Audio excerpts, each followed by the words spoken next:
Good morning sa inyo mga kabukid. So, panibagong araw na naman ngayon at panibagong vlog. So, ito, no. Yan. So, oras natin pala ngayon mga kabukid ay 8:30 na. 8:30 ng umaga. So, araw ngayon ng Wednesday, no. Araw ngayon ng Wednesday. Ang bilis ng araw talaga. Tapos ilang araw na lang at matapos na yung May. May June, tapos sunod na baka next week June na. Ang bilis ng araw. So ang weather natin ngayon dito ay medyo hindi sa ganun ka init, no. Ano, kung makikita nyo, hindi sa ganun ka init ngayon dito. So kumusta na kayo mga kabukid? So ito muna tayo ngayon. So ito yung nangyari dito ngayon sa lugar namin. So marami ng kaganapan dito. Maraming nagbago. Dumaan yung mga ilang linggo. Ito.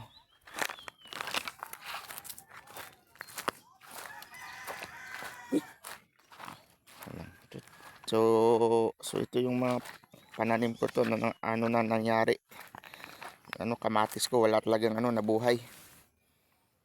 Namatay dahil sa sobrang init.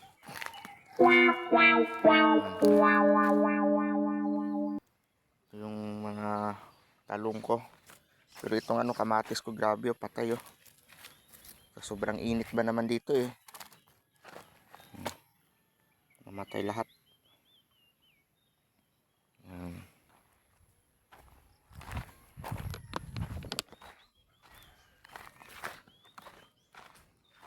Ito yung ito yung gusto kong ganitong panahon, hindi siya masyadong mainit. Hindi katulad kahapon, medyo mainit yun tapos biglang uulan. So, ito yung tinanim kong mga gulay. Hindi talaga siya umubra sa dilig-dilig. Grabe, patay. Tapos may mga tinanim pa ako ditong alugbate. Wala na. Napatay na wala nang talagang nabuhay. Ayan. Ayan. So dito nakita natin yung ating mga alagang mga baboy.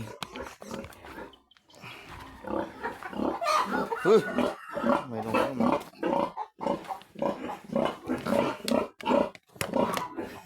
itataas ko muna itong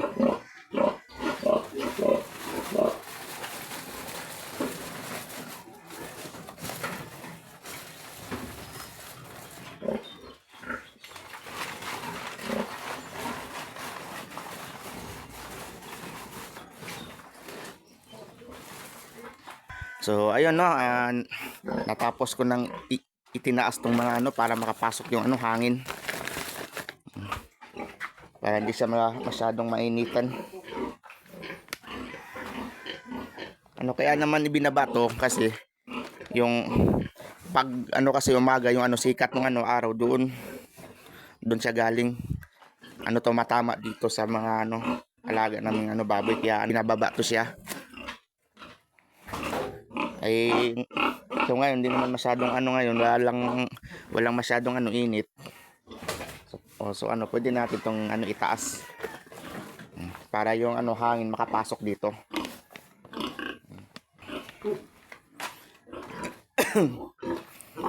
At ang tubig, kaya lang papaliguan ko pala muna to natin tubig kung hindi ba masyadong mainit. Hindi na, malamig na. kasi minsan kasi pag tanghali kasi sobrang init ng ano tubig pag ano tanghali.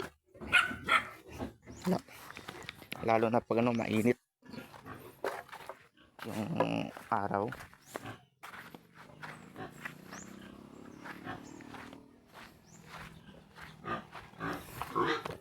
Ano pa? Ikay nag-abli drip ano? Apaw na po do. Wani mo masirad eh. Wala nga. Ikay nag-alri kanina. Wala ko yung apaw oh. Ayun no, nakalimutan na naman yung isarado yung ano yung gripo. Lahat na si Papa makakalimutin na siya.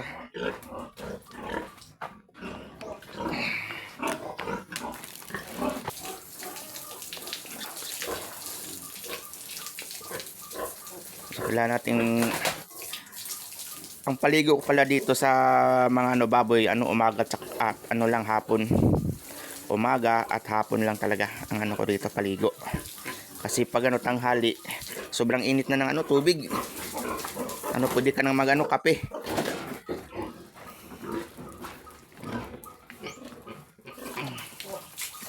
Kaya ano na, kaya pag ano pagpakain ko ano sinasabayan ko minsan sa pagpaligo.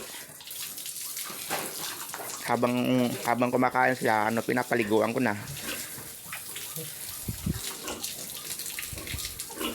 Mabuti ngayon, ano wala masyadong ano init.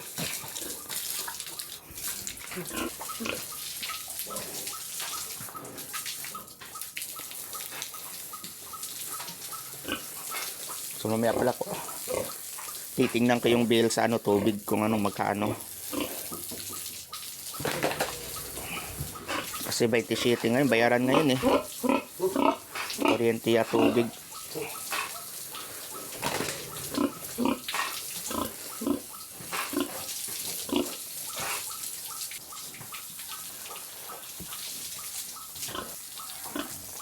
So ito lang yung ano trabaho ko dito pag araw-araw, ano ganito yung ano trabaho ko. Alaga ng mga baboy, papaliguan, papakainin. Yan.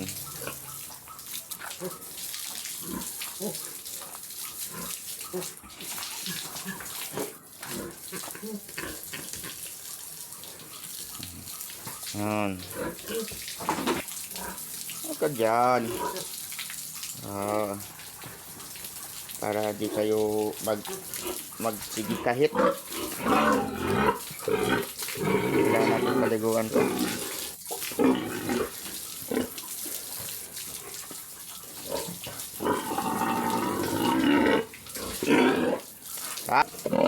Man, wala na.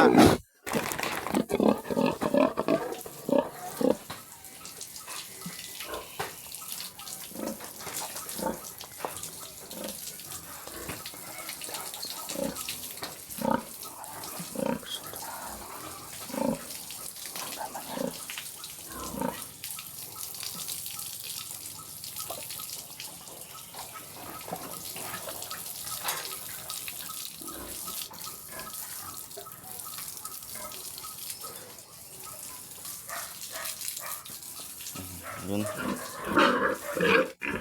Tapang nito.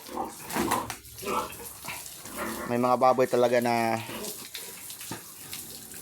nangagat. Tulad nito nangagat to eh. Kaya itong baboy na to eh. Yun. Yun lang, tama na. So sa kabila tayo, mga ano kabukid. Sa kabilang ano naman tayo, mayroon dito ano dalawa eh.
Diba?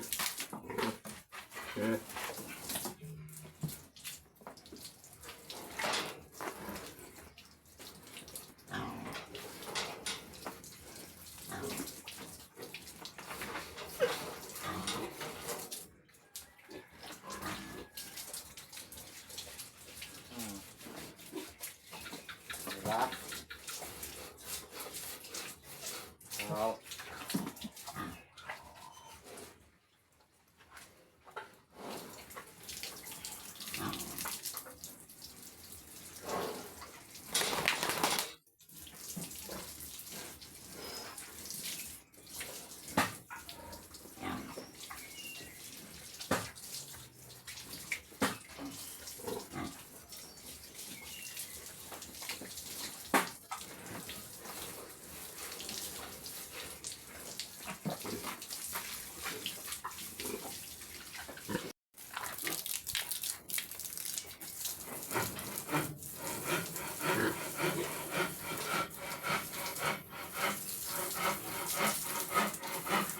So ayun, tapos na tayo mga ano kabukid.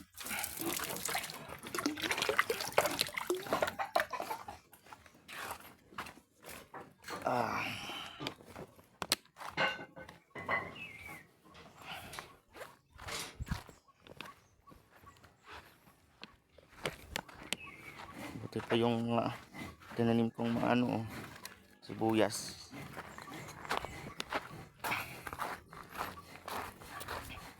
So ang kagandahan lang dito sa probinsya, marami kang pwedeng gawin dito. Marami kang pwedeng pagkakabalahan. Ayan oh. Katulad ko, nagano ako dito ng mga manok. Mga Rhode Island na mga manok yan. So ito yung mga alaga ko ng mga manok. Ito latos lang nangingitlog. Tapos may mga sisiw kami dito. May sisiw ako dito, kaya lang nangunti na siya dahil unti-unting namamatay yung iba. Siguro sa init at lamig. Tapos hindi ko pa masyadong nabilihan ng vitamins pala yan. Incubator pala. Mayroon siyang sisiw isa.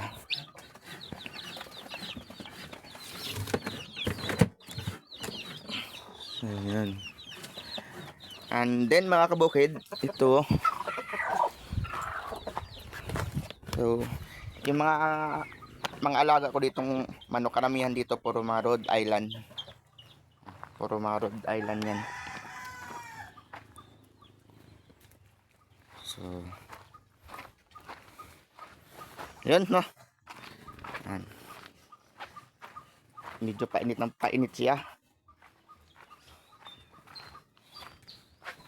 Alas 10 na yata at kailangan ko nang magsaing.